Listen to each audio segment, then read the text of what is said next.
Live from Fargo and serving you on TV, online, and on the go. This is Valley News Live 10 at 10.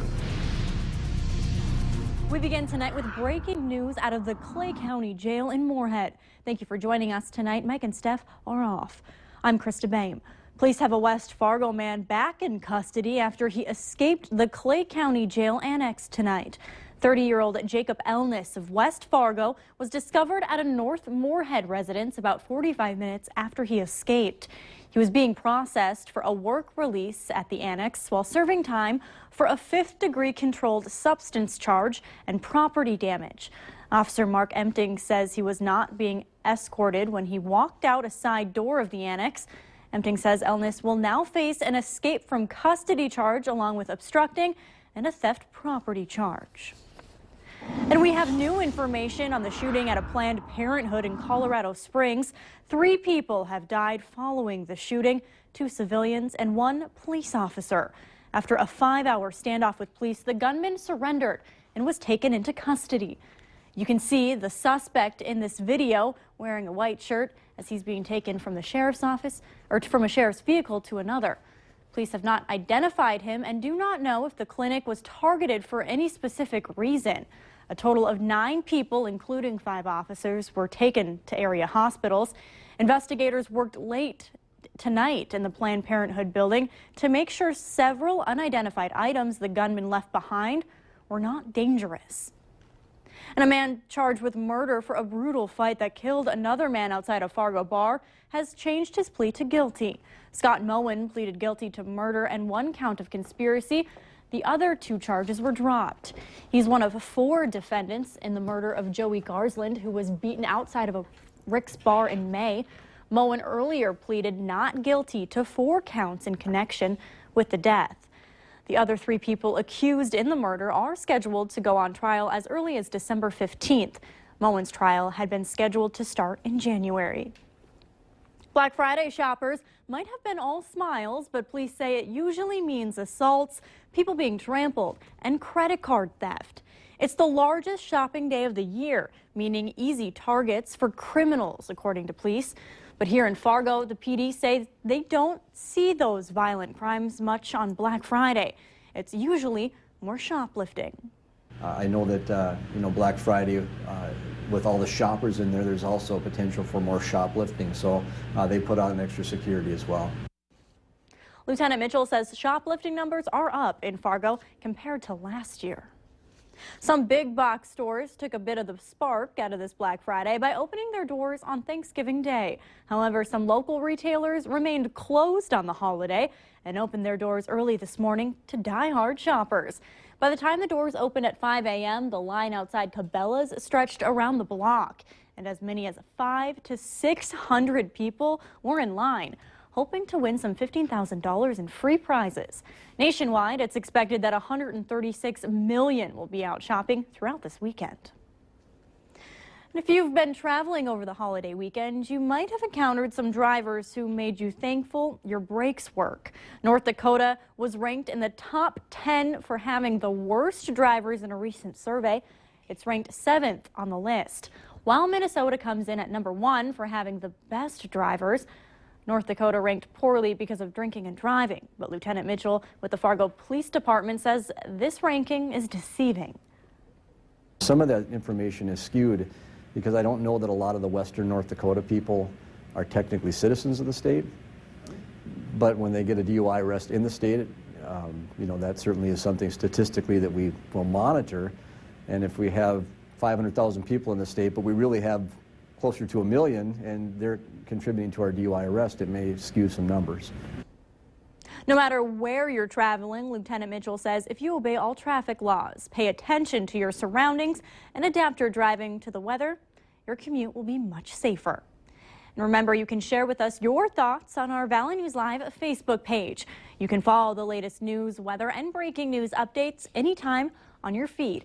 Just search Valley News Live, like our page, and you'll stay informed throughout the whole day. It's beginning to look and feel a lot like Christmas at the Fargo Dome. Mr. and Mrs. Claus and their very special friends this afternoon made an early stop at Fraser's Festival of Trees. There were lots of cookies to share with all the kids and moms and dads who came to share their Christmas wishes and check out the trees. Another wonderful sign of the season, some fun, games and art and music, and of course, lots of picture taking. Everybody gets excited to tell Santa what they want. It's just a wonderful family event, and that Fraser is able to do it as a fundraiser, but also be able to give back to the community. The Festival of Trees continues through next Friday at the Dome. And it may be Black Friday and the ground in Fargo is brown, but in Detroit Lakes, they're already dreaming of a white Christmas. Valley News Team's Haley Foster shows us how some winter enthusiasts celebrate White Friday on Detroit Mountain's opening day. It may be Black Friday, a day usually dedicated to mass lines at shopping malls. But in Detroit Lakes, they're lining up for a different reason. It's the season opener at Detroit Mountain, and the snowmakers are on full blast. We've got 3 runs open and one of our chairlifts, so it just provides, all those winter enthusiasts with an opportunity to get out and start sliding again. Our warm weather this fall has put a damper on the snowmaking process. Well, we've had about 5 days of good snowmaking weather prior to our opening. Within the next few days, they plan to try and open up even more of the mountain. Yeah, we've got our snowmaking machines going full bore, and we hope to have our second chairlift as well as our Learn to Ski area open by this coming weekend. A feat that took them 3 weeks last year. As soon as that sun sets or is about to set, then we crank it up and start blanketing the whole area in white. A couple of the slopes like the Shields Terrain Park and the tubing area might remain closed due to lack of powder. But for area snowboarders and skiers, 3 slopes is more than enough for a good time. Though the turnout today wasn't record-breaking, it was higher than Staley and his team had anticipated. It just means that people are as excited as we are to get open again for this season. In Detroit Lakes, Minnesota, Haley Foster, Valley News Live. Detroit Mountain will be open 10 a.m. to 6 p.m. all weekend. The Mountain's new developmental race league starts the first week of December. For more information, you can find this story on our website, valleynewslive.com. Valley News Live 10 at 10 continues with no wait weather. And we'll have great snowmaking weather overnight again tonight. It's chilly out there already. Too cold, and it's carried into here. I'm just cold. Yeah, it's hard to warm up once, the hands get cold and things like that. So let's take a look at what's going on with our planning forecast. Tonight, cold and frosty again. Single-digit lows for many locations. But we do have warmer weather heading in as we go through Saturday and Sunday, with temperatures in Fargo and a few places popping up into the low 40s possibly, especially west of the Red River. Here's a look at the national temperature picture. Cold air is spilled all the way down near the Mexican border with temperatures in the teens and low 20s as far south as Texas. And right now we have teens and low 20s all the way up here near the international border. The other one, Canada, 23 Roseau, 21 Langdon, 16 Valley City, and only 12 in Oaks. Some of the coolest weather now down to the south as we have a warm-up taking place to the west and to the north. Here's your current readings. Out at Hector, it's 19. It feels like 6 thanks to those winds. They're blowing at about 15 miles per hour from a southwesterly direction. South winds, 15 miles per hour, making it feel like 6 whole degrees in Grand Forks right now. A few clouds near the international border. Otherwise, everyone crystal clear and mighty chilly. As we look across the nation, we have rain and snow all the way from the northeastern United States. Flooding rain making its way through southern Missouri, into Kentucky, through northern Arkansas, and then it turns to ice down here where those frozen temperatures have infiltrated the panhandles of Texas and Oklahoma, and a good old-fashioned ice storm taking place there. Dangerous travel conditions for that part of the country, and certainly some delays as well. For us, quiet conditions overnight with south winds continuing at around 5 to 10 miles per hour. A chance at single digits south and east of Fargo. I think we'll be very close to that 9-degree mark to start our weekend morning. But off to the northwest where things warm up just a pinch, we'll have teens to get our day going.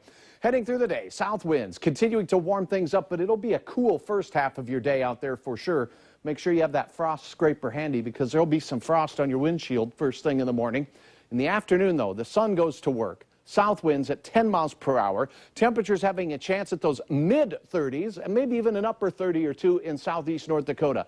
Near 30 for the big mountain out there at Detroit Lakes. And it does look like our quiet weather continues for most of the region as a storm develops in the Rocky Mountains on Sunday. And that system down in Texas will continue to bring ice to northern Texas and central Oklahoma as we go through our Friday night and Saturdays. 10-degree start to your weekend here in Fargo-Moorhead. We do warm up a bit by midday, 27.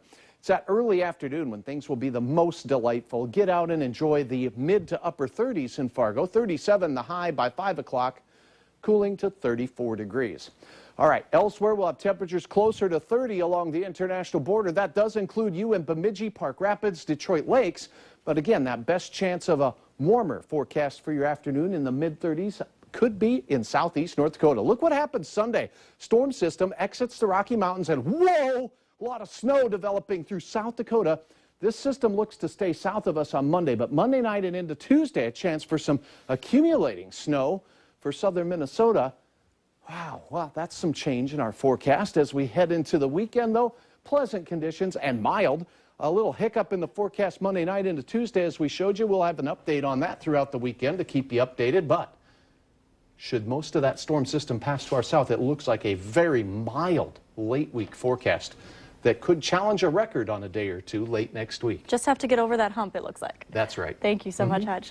A major grocery store recalls a product linked to an E. coli outbreak. What item you'll need to check out in your fridge. But first, a new way to treat patients who are on blood thinners. You're watching Valley News Live.